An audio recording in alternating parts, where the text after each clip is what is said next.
Que bom, né, irmãos, estarmos aqui mais uma noite abençoada, e vamos expor as Escrituras Sagradas. Eu quero convidar você a abrir a sua Bíblia em Gênesis capítulo 45. O que vamos falar hoje é sobre família e perdão. Gênesis 45, falar sobre a história de José. Vamos ler apenas alguns versículos desse capítulo, só os 4 primeiros, depois a gente vai dar prosseguimento no restante dos versículos para a exposição. Diz assim: então José, não se podendo conter diante de todos os que estavam com ele, bradou: fazei sair a todos da minha presença. E ninguém ficou com ele, quando José se deu a conhecer a seus irmãos. E levantou a voz em choro, de maneira que os egípcios o ouviam, e também os da casa de Faraó. E disse aos seus irmãos: eu sou José, vive ainda meu pai? E seus irmãos não lhe puderam responder, porque ficaram atemorizados perante ele. Senhor, em nome de Jesus, fale por meio da tua palavra. Deus, que saiamos daqui edificados, e que o Senhor use o teu servo apesar de todas as falhas dele. É o que eu te peço, em nome de Jesus, o nosso Senhor. Amém. Para que a gente entre dentro de uma compreensão maior desse texto e de tudo o que eu quero falar, nós precisamos assumir 2 pressupostos que eu quero que você entenda. O primeiro pressuposto é que nós precisamos admitir que somos pessoas pecadoras. Essa é uma doutrina muito básica da igreja cristã. Todos nós carregamos em nós a marca do pecado, o pecado original. Mas o que isso tem a ver com família? Tem a ver que quando nós nos unimos aos nossos cônjuges, agora seremos 2 pecadores morando numa mesma casa. E isso já é muito complicado. E quando vem os filhos, já não são 2 pecadores, são 2 pecadores e mais os filhos, 2, 3, 4, 5, eu não sei quanto você tem em casa. E a tarefa se torna ainda mais dificultosa por conta das muitas mazelas que nós carregamos. Os convívios são conturbados demais, porque nós carregamos os nossos próprios pecados e temos que tolerar os pecados dos outros. E muitas vezes isso machuca o nosso coração. A segunda coisa que nós precisamos admitir é que nós estamos vivendo num espírito, numa época, um espírito da época muito complexo. Nós somos mais impacientes, iracundos, menos desejosos de romper barreiras, para ter um relacionamento mais perto do ideal das Escrituras. Nós somos pessoas que dificilmente torcem o braço para pedir perdão, ou quando somos atingidos pela palavra perdão, nós às vezes não aceitamos essa palavra. Por quê? Porque o espírito da época está dizendo assim: o que é mais importante é o que você tem, é você, é a sua razão, é o seu problema e não do outro, o outro que dê conta de si próprio. Olha a trajetória que você carregou até agora e ninguém foi capaz de te ajudar. E a gente assume essas realidades para o nosso coração e de repente, nesse contexto que a gente está falando de uma família pecadora, nós começamos a ser cada vez mais duros com relação ao perdão, ao pedido de perdão e a ser perdoado. Nós temos muita dificuldade com tudo isso.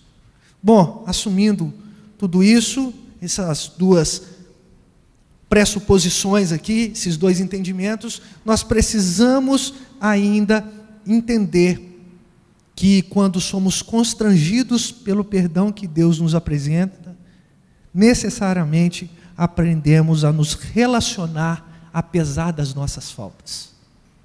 Porque o perdão do Senhor é tão grande, o perdão do Senhor é tão maravilhoso, que nos constrange a olhar para as faltas dos outros e as nossas próprias faltas e falar: uau, eu estou irado por causa disso mesmo, por conta de uma coisa que não deveria me trazer tanta ira.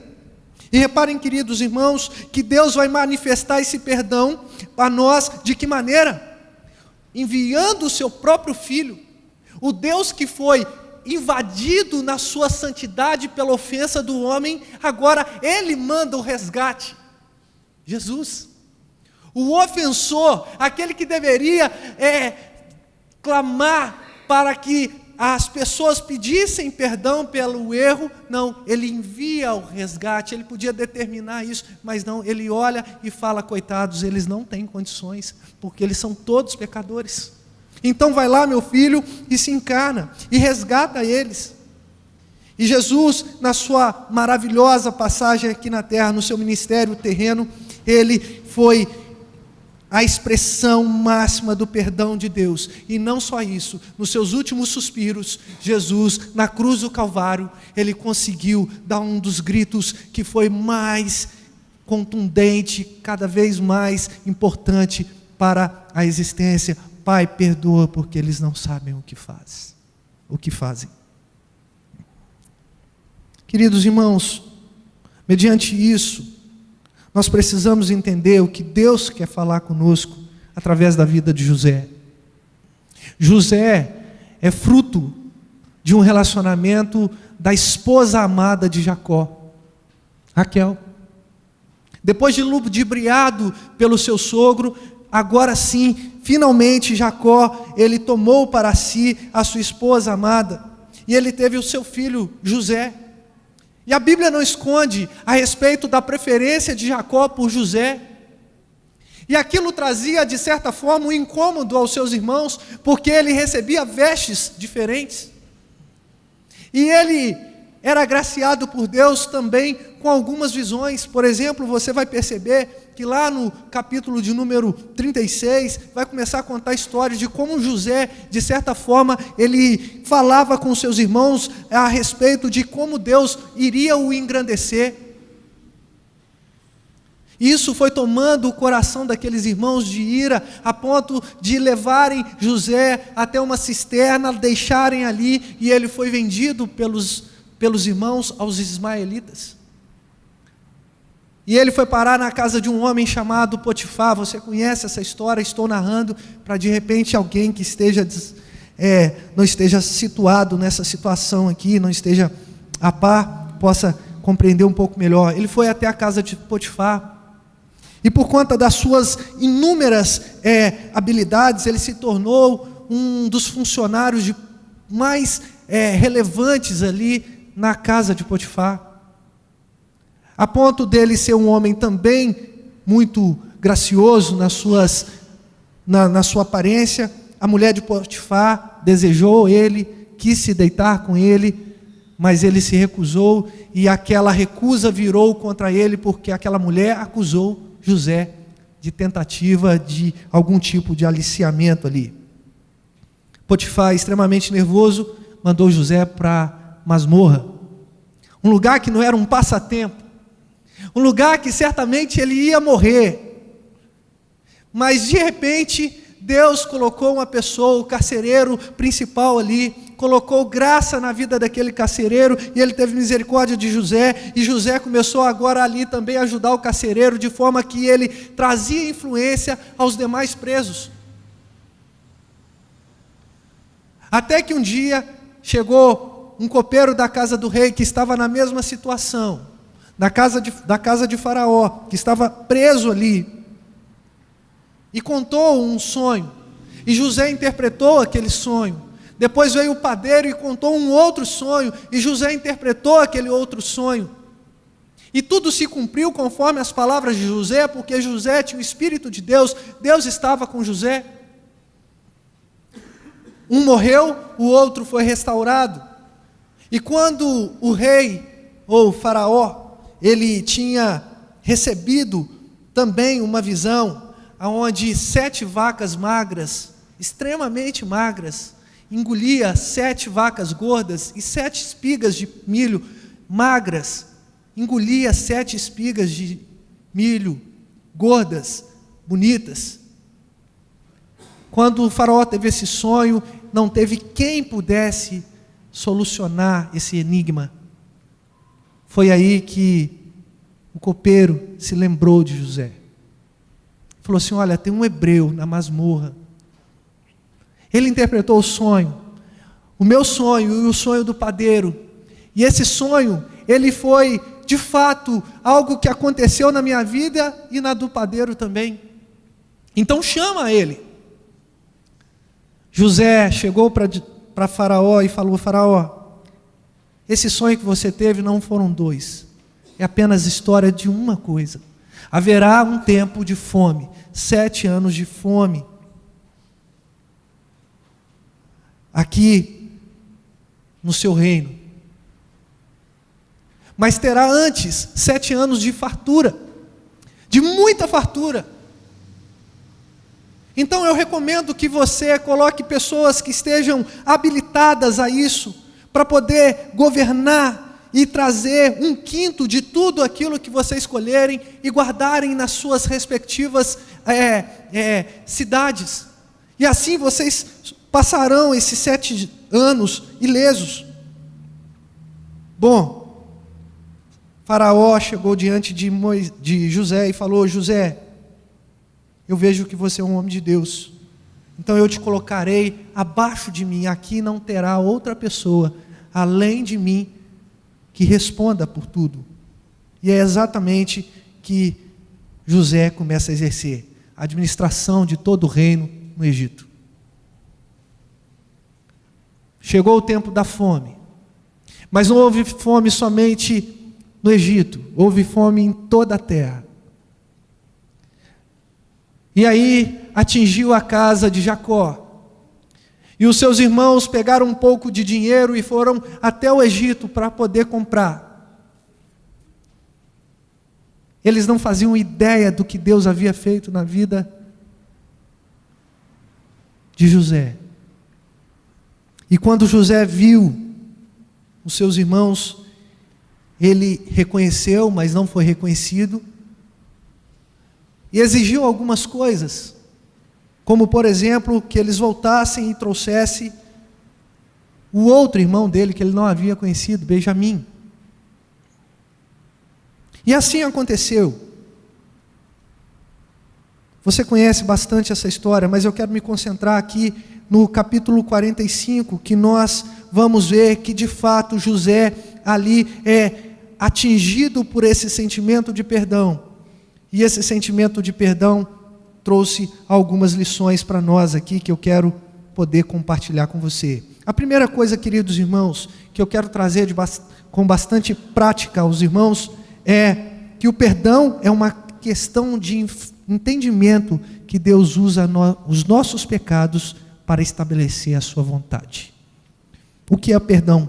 Perdão é entendimento de que Deus usa os nossos pecados para estabelecer a sua vontade. Versículo 4 em diante, vai dizer assim, deixa a sua Bíblia aberta. Disse José a seus irmãos: agora chegai-vos a mim. E chegaram-se.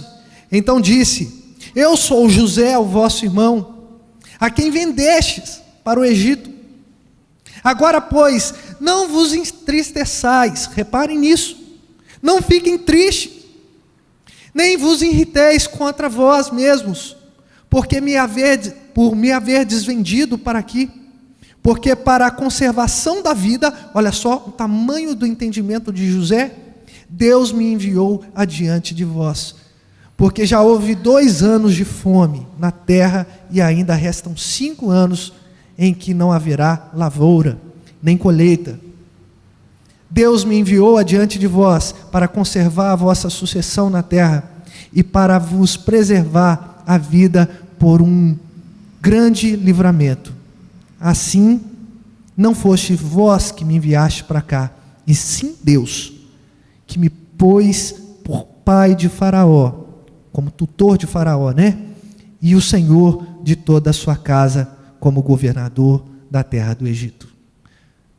Repararam como o perdão atingiu a vida de José a ponto dele compreender que os seus pecados, não só o dele, mas também os pecados dos seus irmãos, toda a situação tinha um propósito específico nas mãos de Deus.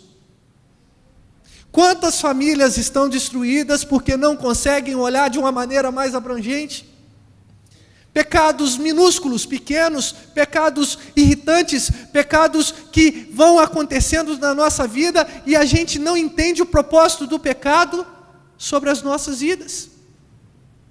Que é mostrar a nossa natureza, mas ao mesmo tempo mostrar que nós somos carentes da glória de Deus. E assim, quando nós vamos entendendo de maneira mais completa, o Senhor vai restaurando a nossa comunhão. Deus usando uma história, um contorno, para poder trazer a sua vontade diante de nós.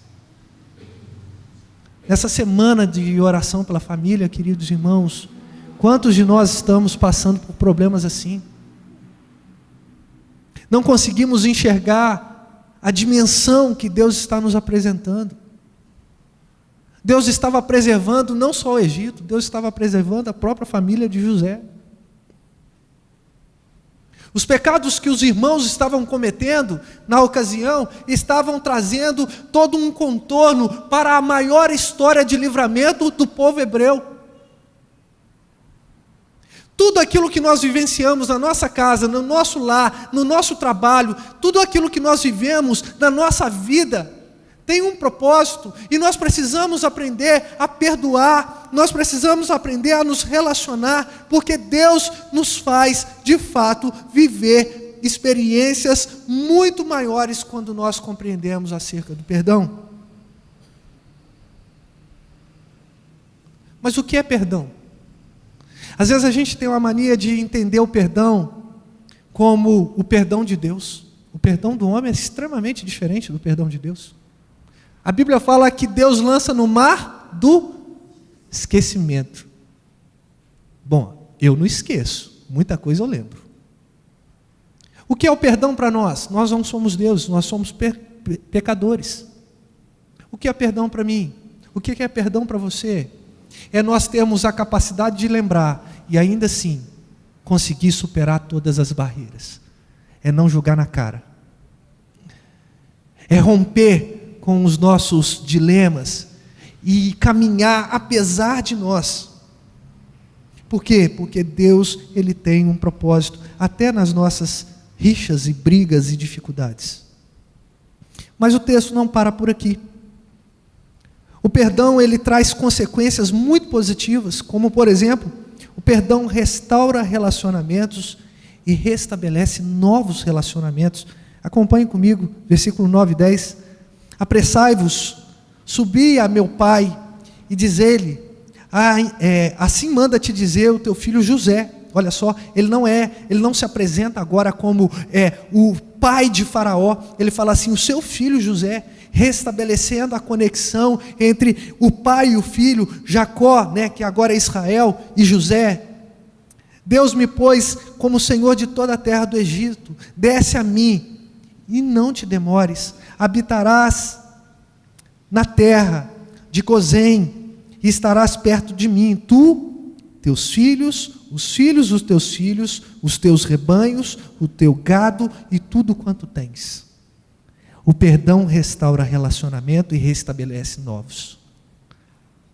José foi maltratado pelos seus irmãos. Deus está restabelecendo através do perdão o relacionamento. José foi afastado do seu pai. Deus, por meio do perdão que ele liberou ali aos seus irmãos, fez com que o seu pai se aproximasse dele. Mas repare que o texto vai falar também que o perdão reestabelece novos relacionamentos. Traz todo mundo, pai. Os filhos, os teus filhos, os filhos dos teus filhos, todo o parentesco. E não só isso, traz os animais, a provisão que vocês têm. Traz tudo.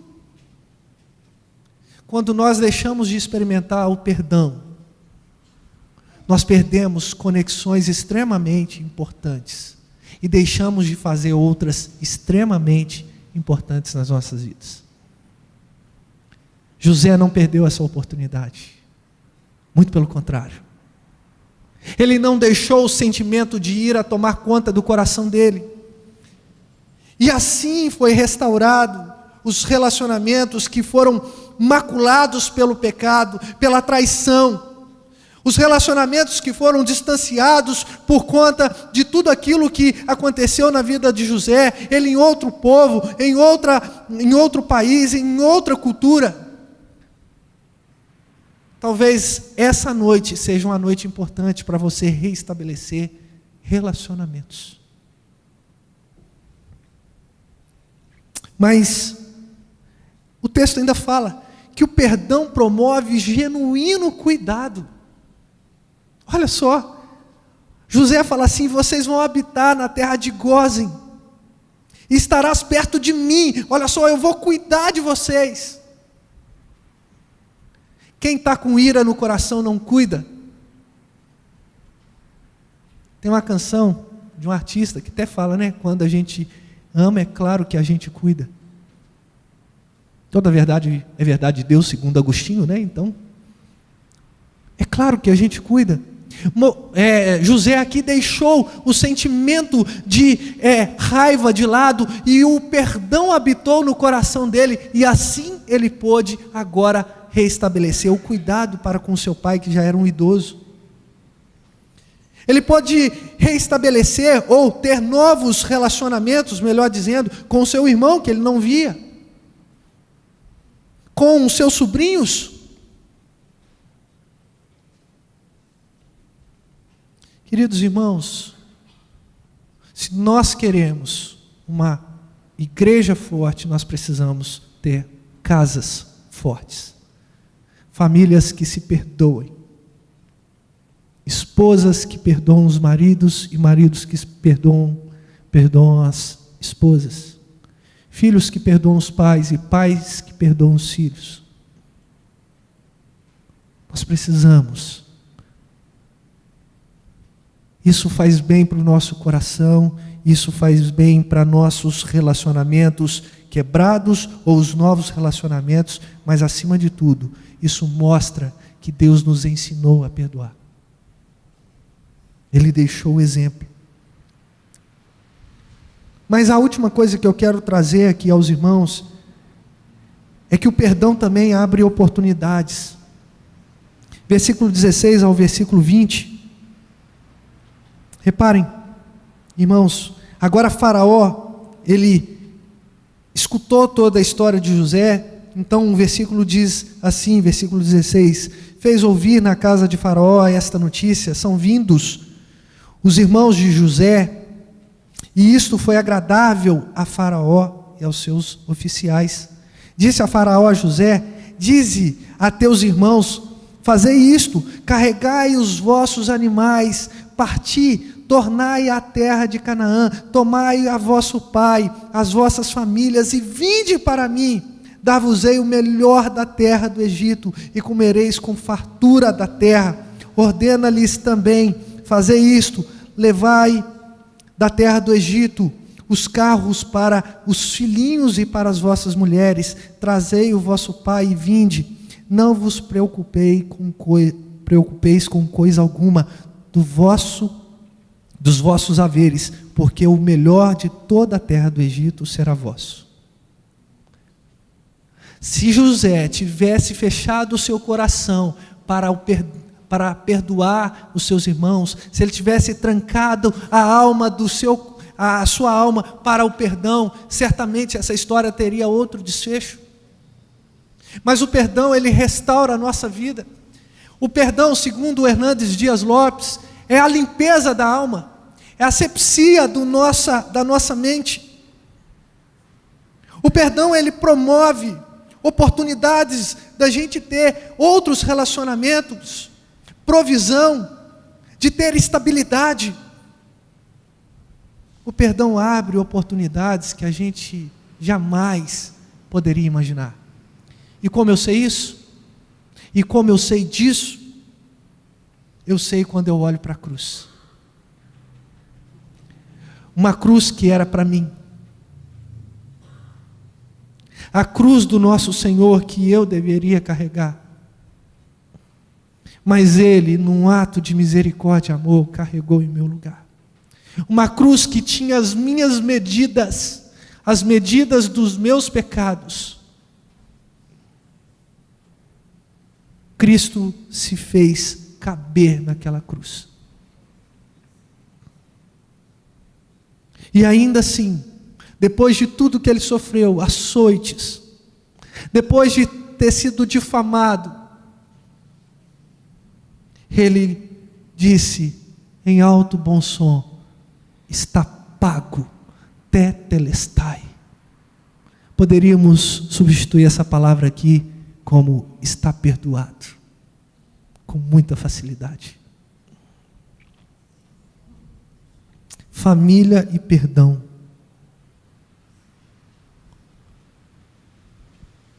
Dois temas complexos, porque a família tem sido atacada, o perdão tem sido cada vez mais,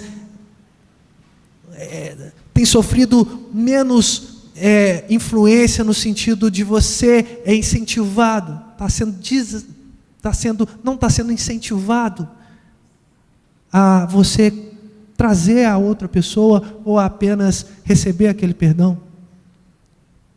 Você está sendo desestimulado, essa é a palavra que eu queria trazer. Porque nós somos pessoas que somos cada vez mais egoístas. Só que quando a gente olha para a história da redenção, a gente vai ver que Deus tem um plano até para os nossos pecados.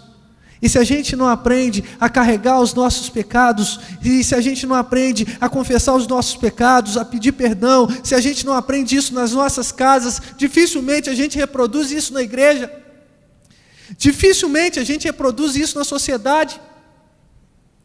E o que mais estamos precisando são pessoas que entendem que esse perdão é fruto de um coração que foi tomado por completo por Jesus.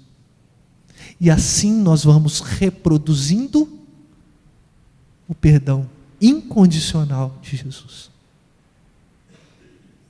Como está a sua vida? Como está a sua família? Como está o seu relacionamento dentro de casa? Como está o seu relacionamento com o seu pai, com a sua mãe, com os seus filhos, com a sua esposa, com o seu esposo? Hoje Deus nos trouxe aqui para poder dizer que à medida que fomos perdoados na cruz, devemos dispensar perdão. E não sermos orgulhosos também para receber o perdão que a pessoa nos oferece. Quero convidar você, querido irmão, irmã, a nesse momento, a ficar de pé. Quero chamar aqui o Ministério de Louvor. Quero pedir para os diáconos trazerem aqui a urna com os papéis, que estão simbolicamente os nossos pedidos. Você que porventura quer depositar o seu pedido, esse é o momento. Nós queremos clamar com você, com a sua família. Nós vamos, nesse momento, enquanto os instrumentos ministram, se você está perto da sua família, abrace ela. Se você não está perto da sua família, procure alguém. Uma mulher com uma mulher aí, uma jovem com uma jovem, um rapaz com um rapaz aí. Isso, mas abrace mesmo. Não só dá a mão, não. Dá um abraço. Agarra nessa pessoa aí. E diga: se eu fiz alguma coisa, me perdoe. E eu te perdoo também. Deus há de escrever histórias através de um coração quebrantado, um coração perdoador. Senhor Deus e Pai, em nome de Jesus, quebra as barreiras que há em nós, ó Deus. todos os pecados que nós carregamos, ó Deus, todas as ofensas que nós nutrimos e cultivamos em nossa família, todas as manias pecaminosas, todo espírito de impaciência, que o Senhor, em nome de Jesus, lance fora da nossa casa. Deus, talvez tenha aqui casais que já não se falam há tanto tempo, talvez estejam aqui filhos traumatizados, pessoas que já passaram por tantas situações. Que hoje seja um marco, que hoje seja um dia onde perdão é liberado, onde perdão é colocado diante de nós. Ó Pai, em nome de Jesus, contempla, Senhor, as famílias esmigalhadas, fragmentadas. Contempla, Senhor, em nome de Jesus, assim como o Senhor fez uma grande obra na vida de José, que o Senhor, Deus, também realize, ó Deus, em nosso coração, essa obra maravilhosa de aprender a perdoar. E que possamos, ó Deus, como família, unidos, juntos, vencendo os desafios da nossa sociedade tão corrupta. Pai, eu coloco diante do Senhor, ó Deus, todos os pedidos aqui lançados, pedidos, ó Deus, que são simbólicos, e o Senhor conhece todos eles, ó Pai. Manifesta, Senhor, a Tua graça e a Tua bondade sobre cada pedido, ó Pai, mas que tudo, ó Deus, seja conforme a Tua santa e poderosa vontade, ó Pai. Conceda cura àqueles que precisam. Conceda, Senhor, em nome de Jesus, espírito tranquilo para aqueles que precisam, ó Deus, de um alívio psicológico, ó Pai. Conceda, Senhor, em nome de Jesus, prosperidade para aqueles que precisam de prosperidade, ó Deus. Mas acima de tudo, que nós possamos enxergar que o Senhor nos faz passar por situações para que a Tua vontade seja estabelecida. Nós oramos assim e queremos descansar nos Teus braços, porque sabemos que o Senhor é o nosso Deus. Em nome de Jesus nós oramos. Amém. Vamos cantar essa canção.